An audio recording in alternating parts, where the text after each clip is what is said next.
So as the Libloons begin to take an early victory lap, salivating that they're going to be able to confiscate Trump properties in New York beginning on Monday, and other liberals not understanding the difference between wealth and liquid cash, predicting the financial demise and bankruptcy of Donald Trump, the New York Times is asking an interesting question. In 2024, is Donald Trump poised to take New York in the vote? Let's get ready to rumble! You can't handle the truth. Somebody with a job of the line.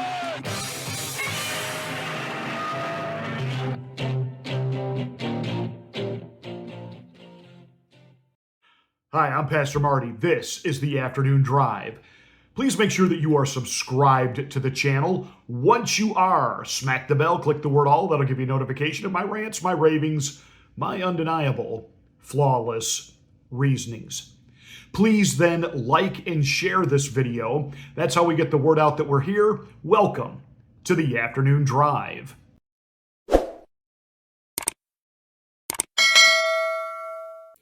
Now, I'm actually originally from New York, upstate New York, but I spent the first 40 years of my life in New York. And I can tell you, and you already know this because other political consultants, experts, etc., when they break down the electoral map of the United States, they show you upstate New York is a deep red area of the country. I am telling you that the people in upstate New York are solid Republicans, conservatives. It is Trump country. Basically from Albany up to Buffalo, it is just absolute wall-to-wall Republicans and Trump supporters. That all said, the issue has always been New York City. I can remember as a kid, my father saying he wished that New York City could be annexed off like its own little separate identity, like Washington, D.C. is from the state of Virginia. In 2020, Joe Biden took 76% of New York City. And what that really means is Manhattan. Donald Trump does pretty well in the boroughs. You get out into Queens and Brooklyn and the Bronx, they like Donald Trump. They think like Donald Trump. They talk like Donald Trump. If you've ever been there, all you have to do is just listen, and you'll be like, well, I'm hearing these people around me talk. Well, why does Donald Trump not carry the city? Because the liberal chokehold on Manhattan is where it all gets decided. But in 2020, Joe Biden took 76% of the vote. A year later, Eric Adams, when he was running for mayor, only got 66% of the vote. It was a 10-point drop.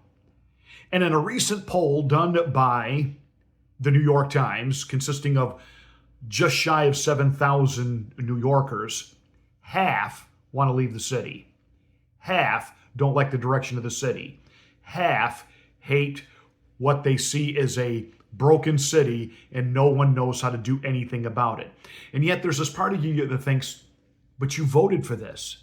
You voted for this in Joe Biden. You voted for this in Eric Adams. Eric said when he was campaigning, when he was running for mayor, that New York was going to be a sanctuary city, and we're proud of it. And now he is screaming bloody murder for the Biden administration.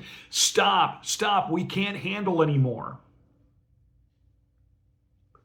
New York is beyond broken. You live here? Yes. Well, maybe you know what a zombie is.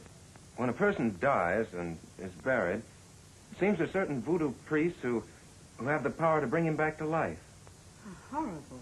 It's worse than horrible because a zombie has no will of his own. You see them sometimes walking around blindly with dead eyes, following orders, not knowing what they do, not caring. You mean like Democrats? Liberal YouTubers who do those, the day in the life in New York, even they're screaming, you can't afford the rent. All of the chain stores are pulling out. The chain restaurants are pulling out. The migrants are running wild in the streets, and there's crime, and everything is just broken, and there's not enough manpower, and there's not enough police, etc., etc., etc.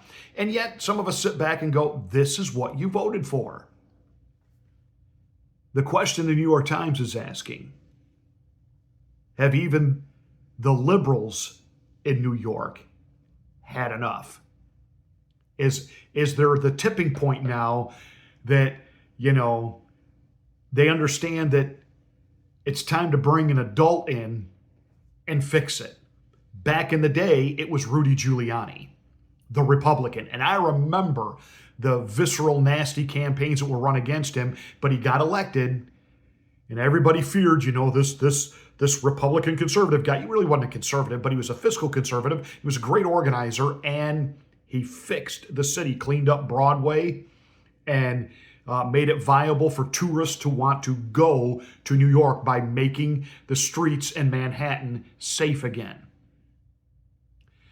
I think New Yorkers as a whole are looking at their city as a microcosm of the rest of the country. And they're ready for the guy that they call the Orange Man, the guy that they said was nothing but chaos, the guy who tweeted mean things and said mean things.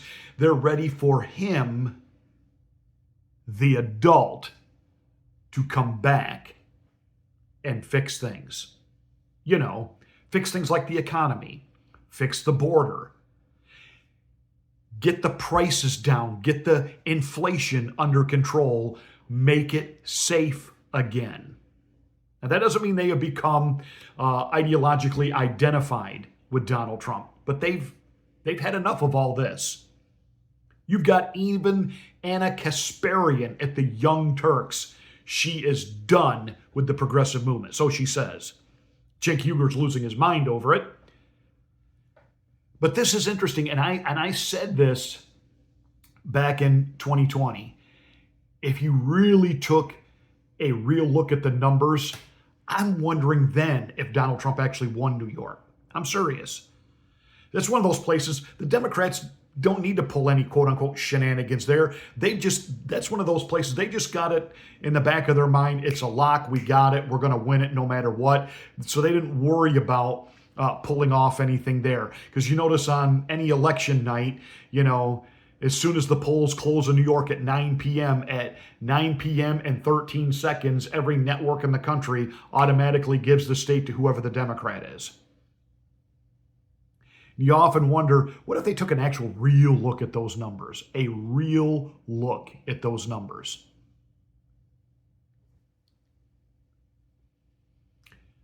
Are the people in New York ready for Donald Trump to fix things? I think it's a great question. And I'm wondering if this whole thing with Letitia James hasn't been actually the final straw. Now, hear me out. You've got guys like Kevin O'Leary out there, no Trump fan, but telling everybody that, whoa. New York, do you understand what you are doing to your own business? Do you understand what you are going to drive out every real investor based on what you're doing to Donald Trump? Now, of course, the media is poo-pooing that. Oh, no, they're not. This is just Donald Trump, and he's been corrupt, and they're just going after Donald Trump. No, the message to the rest of the business world is, if you in any way do something we don't like, we will come after you and take your property and your assets. Because Donald Trump committed no crime. He overinflated the value of his properties to get loans. Everybody does. If you've ever had a garage sale, you've overinflated the price of things. You go to trade your car in, you overinflate the price that you want for the trade-in. You tell the dealer what you want for the car, they tell you they can't do that, and they come back with a counteroffer, and you go back and forth till you come up with a number that you all agree on. And I can tell you, as a former car salesman, they're not putting any real money in your car anyway, so that's a moot point. But Nobody, I hate it when they refer to what Donald Trump did. It was a victimless crime. It wasn't a crime at all. He sets the value of his properties at this so he can borrow money against it to build or buy something else. It isn't like the banks just take his word for it and write the check. They send their own people in to do appraisal, to do an estimated value, and they come back and say, yeah, you say it's worth this, we think it's worth this, so we'll loan you this. And he goes, okay. And everybody got, the banks got their money back with interest. Donald Trump got to build or buy whatever it was and turn a profit on it. Everybody made money. There wasn't a single plaintiff. There was no one filing a suit against Donald Trump that they had been cheated. The state of New York stepped in and just arbitrarily said this. And I know many are fearing that if they start confiscating his buildings on Monday for not coming up with the $450 million bond, that there'll be a fire sale. And of course, in a fire sale, that means that the vultures just sit there and buy up his stuff for dirt cheap. And then Letitia James takes his victory lap saying, I told you his stuff was overevaluated. I told you it was overevaluated. Well, of course, nobody's going to buy it at market value when they know you're going to just let it go for whatever you can get for it so that you can, quote unquote, settle the fine. It's a nasty little game they're playing. And Susan Rice, the throwback to the Obama administration, went out on the Sunday shows this weekend, and they're already tipping their hand where they're going this fall. Donald Trump is broke, which means the Chinese and the Russians can buy him. That's going to be the narrative forward. Now, Donald Trump is not broke. Mark Cuban, who again is no Donald Trump fan, has been on the news lately saying, whoa. Donald Trump is a billionaire. Based on the assets and the things that he owns, he's a billionaire. Mark Cuban said, I'm a billionaire. That doesn't mean with the snap of my fingers, I could just come up with $450 million in liquid cash. It doesn't work like that. Duh. Some people would say, well, Donald Trump could sell some properties. You could. You know how long a sale takes to go through? If you've ever bought a house, I mean, a quick sale is you might be able to turn the thing around in about 30 days. I mean, they basically, gave him 30 days from the time they assessed the fine. Well, it's like he'd have to have those properties all lined up and sold that day as all the financing went through and everything cleared. But again, if he's selling those properties to pay a debt, what are the buyers going to do? Well, you got to sell, so you're going to meet my price now. It devalues everything. This is the dirty game that Letitia James and the rotten liberals of New York have played, in that Erdogan or whatever they call that judge. I call him the diddler. Look at him, the white hair, freaky little creeper grin that he's got on his face. He looks like the old dude that sits in a raincoat by kids at a playground, and as they run by, he flashes them as he diddles himself. He's the diddler. He is just a nasty, vile, reprehensible human being. And now he wants proof that Donald Trump has actually been out there trying to find the $450 million bond. He doesn't believe that nobody will write this bond. Nobody will write this bond. And the more they go after Trump on this, you have billionaires coming out now who are not Republican, who are now backing Donald Trump publicly. You think Wall Street in November might walk into the voting booths there in Manhattan and vote for Donald Trump? I do. I think Donald Trump purposely is letting this drama play out with Letitia James because this is increasing his, forgive me for saying it this way, his street cred in New York. He's flipped Atlanta. He has absolutely flipped Atlanta. What do you mean by that, Pastor Marty? The thing with Fannie Willis is still going on. No, I mean with the people.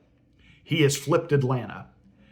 When she made him come in and do the perp walk, the streets, before he got to I think it was one of the police stations he had to go to be, fingerprinted and have his mugshot taken because, Fannie Willis thought she would humiliate him. The streets on both sides were lined with black people waving Trump signs.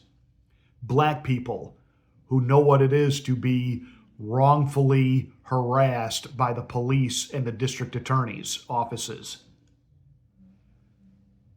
Fannie Willis made Trump a hero in Atlanta. And Letitia James is doing the same thing with Trump in New York. I've said it before, and I will say it again. The curse causeless shall not harm you. It's a scripture, and it means when you have done nothing wrong, you haven't violated the law, you are in the right, and they try to proclaim a curse on you and come after you, the very thing that they're going to try to bring you down with is going to bring them down. The persecution and prosecution of Donald Trump is only making him stronger.